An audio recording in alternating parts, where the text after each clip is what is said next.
हरियाणा के कार्यवाहक DGP OP Singh द्वारा अपराधियों को पकड़ने के लिए 1 महीने पहले शुरू किया गया ऑपरेशन ट्रैक डाउन आज खत्म हो गया है। इस ऑपरेशन में पुलिस ने अपराधियों की परेशानी तो बढ़ाई ही, साथ ही जिन जेलों में इन अपराधियों को भेजा है वहां के जेल प्रशासन की भी नींद उड़ी हुई है।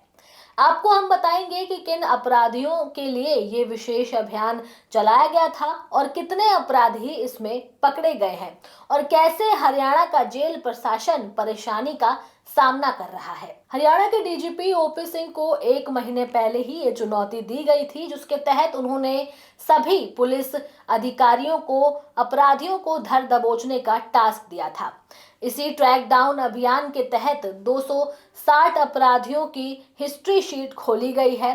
अब तक ऑपरेशन के तहत पूरे प्रदेश में कुल 768 कुख्यात अपराधी पकड़े जा चुके हैं और वहीं अन्य अपराधों में भी पुलिस ने 2980 अपराधियों को गिरफ्तार किया है।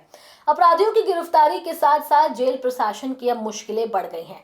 चलिए अब ये भी बताते हैं कि किस तरीके की दिक्कतें सामने आ रही हैं। ऑपरेशन ट्रैकडाउन के तहत जो सबसे बड़ी चुनौती सामने आ रही है वो ये है कि जेल प्रशासन से ही क्षमता से अधिक भरी हुई थी और अब हालात और भी तंग हो गए हैं।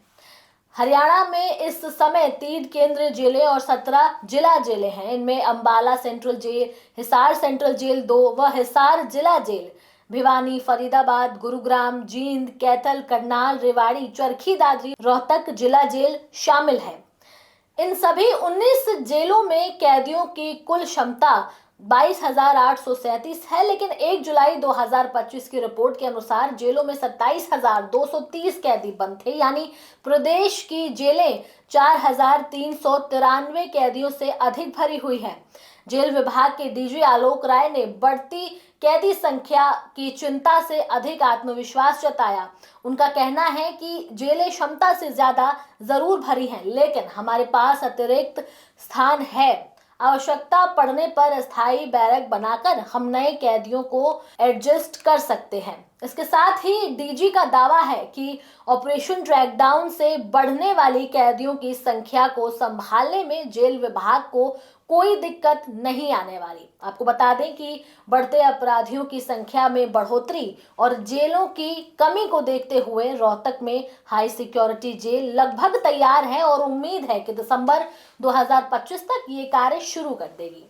इसके अलावा चरखी दादरी, फतेहाबाद और पंचकूला में भी नई जेलों के लिए भूमि खरीदी जा चुकी है। चरखी दादरी और फतेहाबाद की जेलों के डिजाइन तैयार होकर अनुमोदित भी हो चुके हैं। वहीं रेवाड़ी में 1000 कैदियों की क्षमता वाली नई जेल बनकर तैयार है। इसका उद्घाटन 15 जून 2025 को मुख्यमंत्री पहले ही कर चुके हैं और ये अगले हफ्ते विभाग को सौंप दी जाएगी। इस पूरे अभियान को कार्यवाहक डीजीपी ओपी सिंह ने सख्ती के साथ शुरू किया है। इसका उद्देश्य अपराधी नेटवर्क को सिर्फ कमजोर करना नहीं, बल्कि पूरी तरह उखाड़ फेंकना है। इसके लिए जमानत पर बाहर आए अपराधियों की गतिविधियों पर करीबी नजर रखी जा रही है। जो अपराध में फिर से सक्रिय पाए जा रहे हैं उनकी जमानत रद्द कराई जा रही है, सख्त धाराएं लगाई जा रही हैं और संगठित अपराध में लिप्त पाए जाने पर विशेष कार्रवाई हो रही है। अपराधियों की अवैध कमाई पर भी अब सीधी चोट की जा रही है। ये पहली बार है जब हरियाणा में अपराधियों के साथ साथ उन्हें